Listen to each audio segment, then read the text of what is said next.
चलिए हम बात कर रहे हैं exercise 4.1 linear equation in a two variable. पहली बात तो हम ये बात करते हैं कि linear equation of a two variable होता क्या है।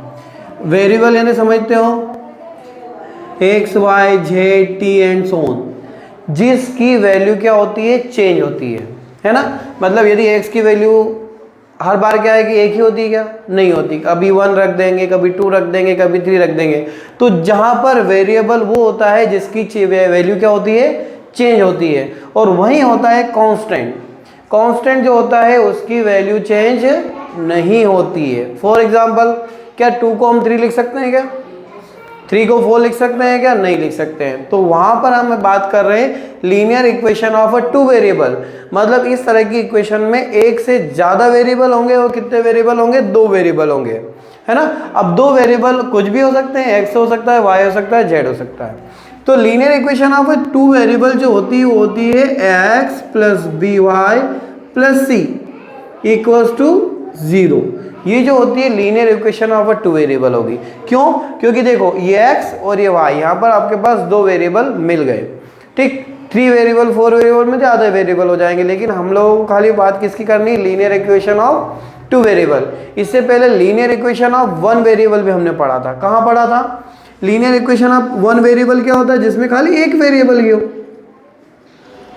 यहाँ देखो खाली एक वेरिएबल हो, तो इसको बोलते हैं linear equation of two variable, इसको बोलते हैं लीनियर इक्वेशन ऑफ 1 वेरिएबल। अब आपके एक्सरसाइज 4.1 जो दे रखी है, उसका जो पहला क्वेश्चन दे रखा है उसमें दे रखा है द कॉस्ट ऑफ नोटबुक।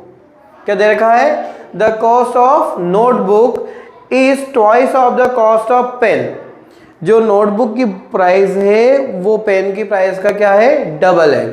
तो यहां पर क्या है कि दोनों ही चीज अननोन है, तो अननोन होने के कारण एक को हम x लेंगे और एक को क्या ले लेंगे, y ले लेंगे। देखिए कैसे होगा। तो देखिए द कॉस्ट ऑफ नोटबुक क्या दे रखा है, द कॉस्ट ऑफ एक्सरसाइज का question number first, question number first में दे रखा है द कॉस्ट ऑफ नोटबुक। कौन दे रखा है? नोटबुक। नोटबुक है वो ट्वाइस है। किसकी ट्वाइस है? देखिए पेन की क्या है, ट्वाइस है। Cost of notebook is twice of 2 into pen. तो हमको एक को x लेना पड़ेगा और एक को क्या लेना पड़ेगा, y लेना पड़ेगा। तो हम क्या करेंगे, एक इक्वेशन बना सकते हैं। हमारे क्वेश्चन में बोला है कि जो एक पेन है, सॉरी एक बुक है, वो किसके बराबर है, 2 पेन के प्राइस के बराबर है। सपोज एक बुक जो है 4 रुपए की, तो पेन कितने का हुआ, 2 रुपए का, मतलब उसका डबल है। तो हम इस क्वेश्चन को सॉल्व करने के लिए लिखेंगे let be the cost of pen is equals to x रुपए एंड कॉस्ट ऑफ नोटबुक क्या ले लें इसको, y रुपीस। अब हमारा क्वेश्चन क्या बोल रहा है, according to given question. AGC का फुल फॉर्म क्या होता है, according to given question. Question के अकॉर्डिंग क्या कह रहा है कि जो नोटबुक है वो ट्वाइस है किसकी, पेन की। तो नोटबुक की प्राइस क्या ली अपन ने, y ले ली, और इसकी क्या हो गई, x। तो इस तरह से हमारे पास y माइनस 2x इक्वल 0 एक लीनियर इक्वेशन बन जाती है। तो इस तरह से आपका जो पहला क्वेश्चन है वो या तो y इक्वल 2x होगा या y minus 2x is equal to 0 हो जाएगा।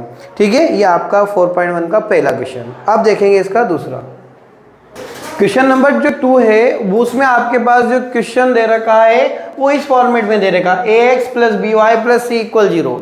ये काई के इक्वेशन है, linear equation of two variable. अब यदि क्वेश्चन में ax plus B Y plus C equal 0 form में दे रखा है, तो आपको इंडिकेट करना है कि इसमें a कौन है, b कौन है और c कौन है, ये आपको निकालना है। तो ये निकालने के लिए जैसे पहला क्वेश्चन है हमारे पास 2x plus 3y is equal to दे रखा है 9.35 बार। अब यदि हम इसमें देखें कि ये इस फॉर्मेट में है, क्या नहीं है। क्यों नहीं है? क्योंकि इसमें c की जो वैल्यू है वो इधर होनी चाहिए, लेकिन कहाँ पर दे रखी है, बैक साइड दे रखी है।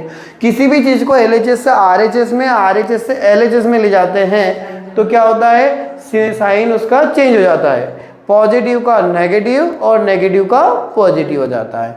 तो हम देखते हैं इस क्वेश्चन को, पहले हम इस फॉर्मेट में लेके आएंगे, 2x + 3y - 9.3 bar is equals to 0। आप क्या करेंगे, इसकी कंपेयर करेंगे, किससे करेंगे, ax, इसके ax + by + c = 0। तो देखिए x का कोफिशिएंट कौन है, 2, x is a variable, comparing both equations, then b is equals to and c is equals to 9.3 बार माइनस का, ठीक है। इस तरह से हमारा पहला क्वेश्चन देखा कि इसमें a कौन होगा, b कौन होगा और c कौन होगा। इसी तरह से यदि हम क्वेश्चन नंबर 2 की बात करें, x - y/5 - 10 = 0। इसमें सीधा सीधा दे रखा है, क्या करेंगे, इसके हम कंपेयर किए, किससे कंपेयर करें,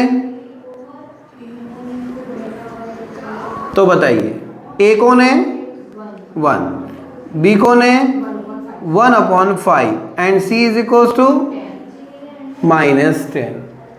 क्लियर है।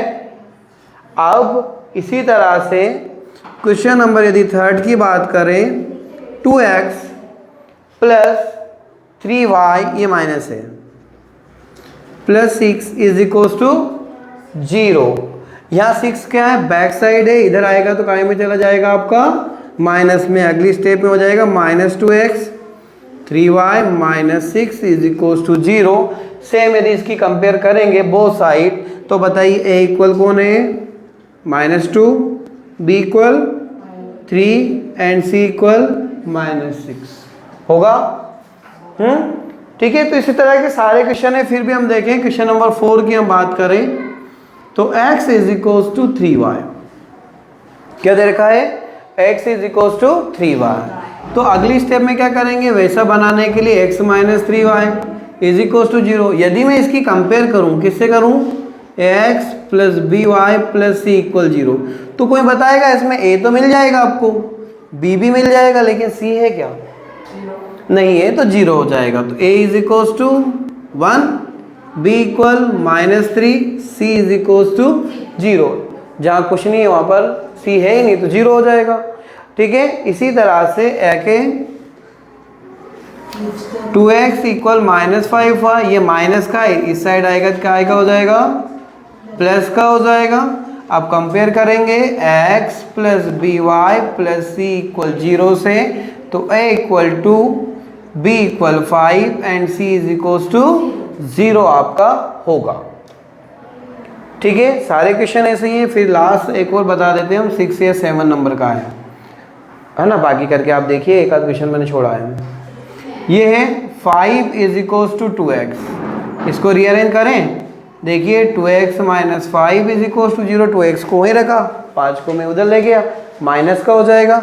अब यदि इसकी कंपेयर में x + by + c = 0 से करता हूँ, तो a = b = नहीं, क्योंकि b क्या है, y का एलिमेंट होना चाहिए, y का कोफिशिएंट होना चाहिए, लेकिन y है क्या यहाँ पर, नहीं है, तो 0 हो जाएगा। लेकिन c कितना हो जाएगा, -5 हो जाएगा।